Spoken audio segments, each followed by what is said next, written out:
नागपुर की धरती पर इतिहास रचा गया है।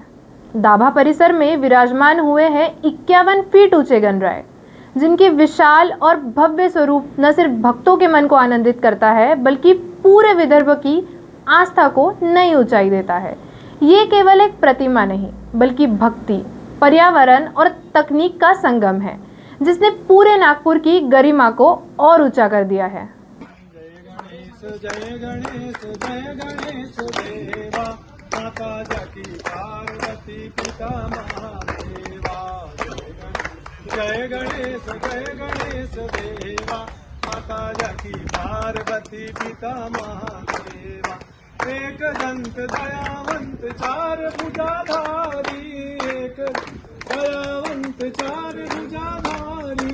मस्तक सिंदूर सोहे, माथे सिंदूर सो, मूस की सवारी। जय गणेश देवा, जय गणेश देवा, माता जाकी पार्वती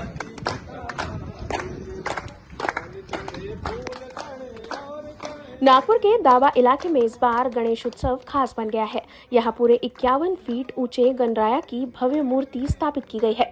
आयोजकों का दावा है कि ये महाराष्ट्र की सबसे ऊंची गणेश प्रतिमा है। करीब 7 मूर्तिकारों ने 45 दिनों की अथक मेहनत से इस अद्भुत प्रतिमा को तैयार किया है। विशालकाय आकार के कारण प्रतिमा को यहीं पर गढ़ा गया और विसर्जन भी इसी जगह किया जाएगा। इसके लिए प्रतिमा के भीतर विशेष पाइपलाइन सिस्टम लगाया गया है, जिससे विसर्जन के समय पानी पूरे ढांचे में पहुंचकर महज 2 दिन में प्रतिमा को फिर से मिट्टी में बदल देगा। ये अनोखी सोच अब नागपुर ही नहीं, बल्कि पूरे विदर्भ में चर्चा का विषय बन चुकी है। प्रतिमा को आकार देने में चितारोली के प्रसिद्ध मूर्तिकार विजय वानखेड़े का विशेष योगदान रहा। यही वजह है कि सार्वजनिक श्री महोत्सव मंडल दाभा इस साल राज्य की सबसे ऊंची गणेश प्रतिमा का गवाह बना है।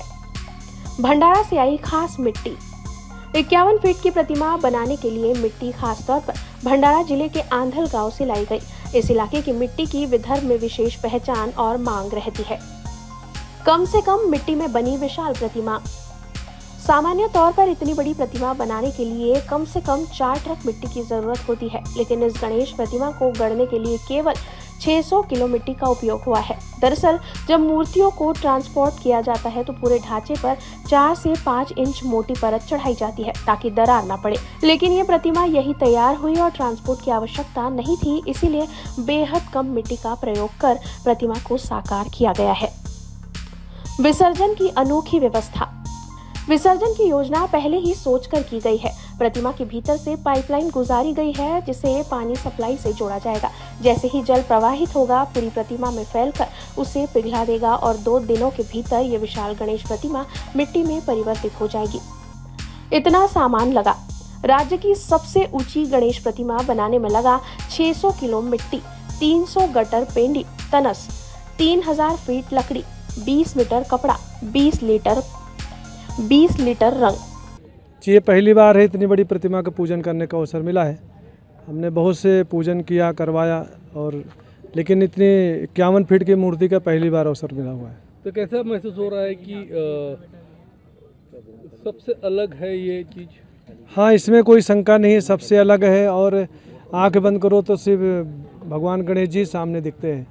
यही भावना के साथ पूजन करो तो ऐसा लगता है कि बिल्कुल मंत्र पाठ करते रहो और बहुत ही आनंद की अनुभूति हो रही है। विसर्जन की प्रक्रिया अलग होने वाली है, गंगा जल भी लाया गया है। जी हाँ, विसर्जन की प्रक्रिया इसलिए क्योंकि हम देखते हैं कि गणेश जी को लेकर जाकर पानी में ढकेल देते हैं, लेकिन विधान यही होता है कि हम जिस देवताओं को हम लाते हैं, वैदिक मंत्रों से आवाहन करते हैं, घर में 10 दिन सेवा करते हैं, तो उनका विसर्जन की भी प्रक्रिया है कि कायदे से उसी जगह पर, जैसे यहाँ पर हमारे भैया ने व्यवस्था किया कर रखा है कि जब गणेश जी के जब समापन के दिन पहले हवन पूजन करके उसके बाद में भगवान गणेश जी को पंचगव्य से और पंचामृत से स्नान करा के उसके बाद में सभी तीर्थ नदियों का जल वैदिक मंत्रों के द्वारा भी आवाहन किया जाएगा।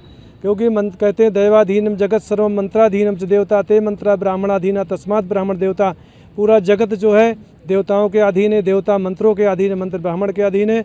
तो हम लोग वैदिक ब्राह्मण और भी ब्राह्मणों की संख्या रहेगी और वैदिक मंत्र ध्वनियों के साथ भगवान का उसी तीर्थ नदी जो जल है, जल में तीर्थ नदियों का आवाहन करके उसमें भगवान गणेश जी का विसर्जन करेंगे।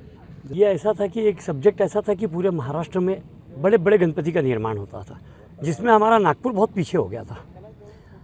और बहुत पिछले 5 वर्षों से मुझे पप्पा जी हर रोज़ परेशान कर रहे थे। एक बड़ी मूर्ति मुझे नहीं पता, लेकिन ये 100% सत्य है कि मुझे पप्पा जी बहुत परेशान कर रहे थे। लेकिन मैं टेक्निकली इस पे काम कर रहा था, ग्राउंड की तलाश कर रहा था। नागपुर में कहीं ग्राउंड नहीं थे। मैंने पिछले 2 वर्षों से पंजाब राव कृषि विद्यापीठ की ये प्रॉपर्टी भी मांगी थी, जिस पे कृषि मेला होता है, लेकिन उन्होंने मुझे देने से इनकार कर दिया। उसके ऊपर कहे उन्होंने कोई भी भगवान की एक्टिविटीज़ नहीं कर सकते। ये एक महाराष्ट्र की सबसे बड़ी मूर्ति है, ऐसा भी जी कहा हो रहा है। जी, ये महाराष्ट्र की सबसे बड़ी मूर्ति है। ये हमारे सौभाग्य हैं कि बप्पा इतने बड़े रूप में यहाँ विराजित हुए हैं। कितने फीट की ये मूर्ति है? लगभग 51 फीट। कितना समय लगा ये मूर्ति बनाने में? कितने कारीगर लगे? कहाँ से मिट्टी लाई गई?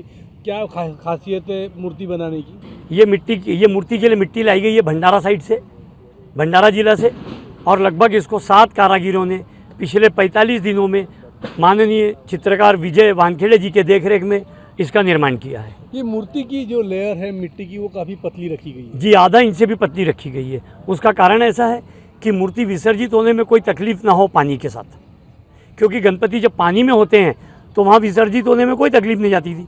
यहाँ हमें इन्हें पानी के द्वारा मंत्र उच्चार करके शावर के द्वारा विसर्जित करना है, इसलिए बहुत पतली लहर लगाई गई है। और उसका टेक्निकल कारण ऐसा है कि पतली लहर लगाने के कारण ये मूर्ति जल्दी विसर्जित होंगी, और जो हम मार्केट से मूर्ति लाते हैं उसमें बहुत मोटी लहर होती है, जिससे तालाब में प्रदूषण फैलता है।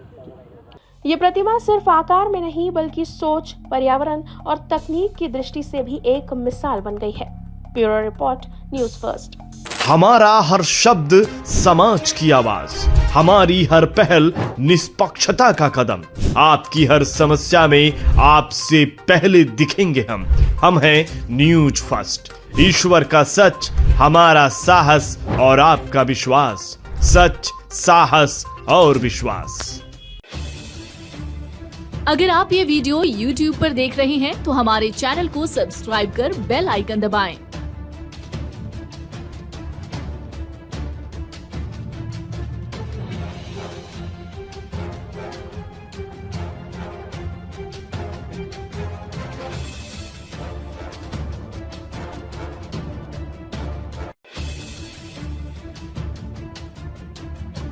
और Facebook पर देख रहे हैं तो हमारे पेज को लाइक करें। 51 फीट ऊंचे इस गणराय का स्वरूप मिट्टी में लौटकर विलीन हो जाएगा, परंतु अनोखी प्रतिमा विदर्भ वासियों के हृदय में सदैव अमर रहेगी।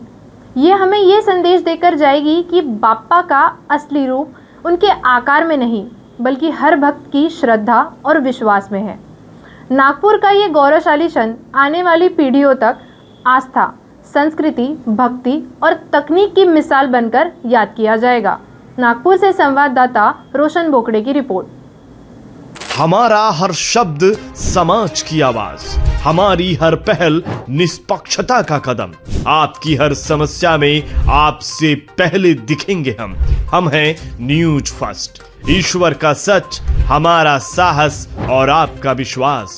सच, साहस और विश्वास। अगर आप ये वीडियो YouTube पर देख रहे हैं तो हमारे चैनल को सब्सक्राइब कर बेल आइकन दबाएं।